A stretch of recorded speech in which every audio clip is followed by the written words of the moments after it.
see people around you are getting worse and worse. They don't have a disease process as such, but what they do have is a lessening of their ability to do things, lessening performance. You know, that the mountain climbing goes away, and the bicycling goes away, then golf clubs go away, and these racks go away, and finally they don't do very much. They're not sick, but they're just not doing very much. So you know there's something going on with everybody in a case like that, not just one or two people, but everybody does that. It's a universal commonality when that happens. As a neurologist, I worry about is Alzheimer's and ALS and strokes and things like that, as well as heart attacks and vascular disease. And so these are all diseases of aging. You don't see those before about 40. When you do, it's really pretty rare. So these are diseases of aging. And so what's aging? Aging is this pathological process, a series of things which come along, which gradually break down into defenses, about after 40, about the damage is ahead of the repair cycle. The repair no longer can take place as fast as the damage takes place, and you go downhill slowly but inevitably.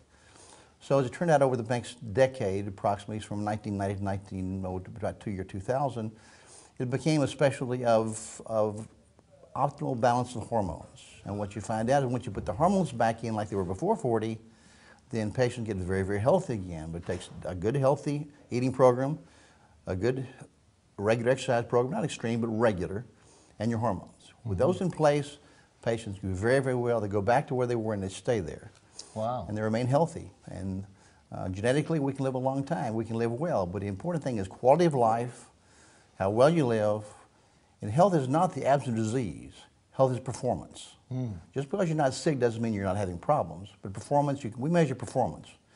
And when we find people declining in performances after 40, we can put them back up on top again. Dr. Keller was going to come speak at his conference. And I said, I got to get together with him. He knows a lot about glutathione. It's really a great substance. So a couple of nights before the conference, I looked on the net. I said, I've got to have some of this stuff. Saw the research, saw the science behind it, so I signed up. I came to the conference, and actually you were there, and I met you there. And so from there on, my interest in Max and Max GHL really came on.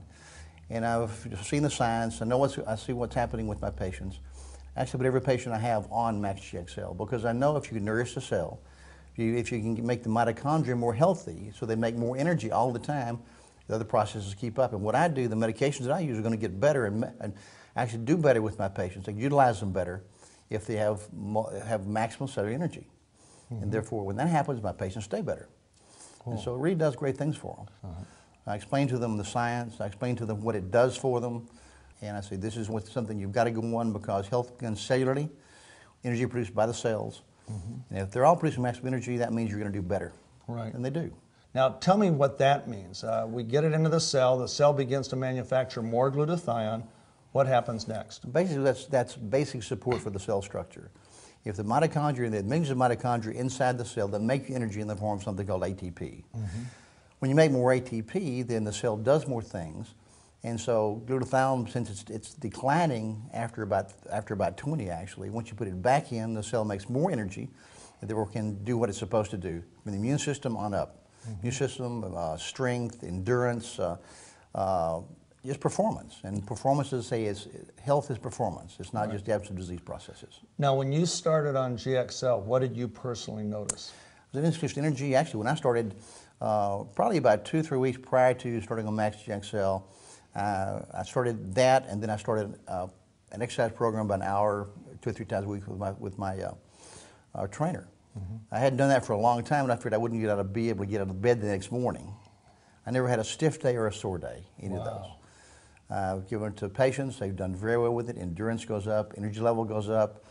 Aches and pains tend to kind of go away since it's the body's major anti-inflammatory agent. It's just basic cellular support for every cell in your body. Right. And so that's what makes the difference as far as I'm concerned. If I can make that happen in my patients, they're going to get better. They utilize my medications better. They're going to stay healthy for a long time.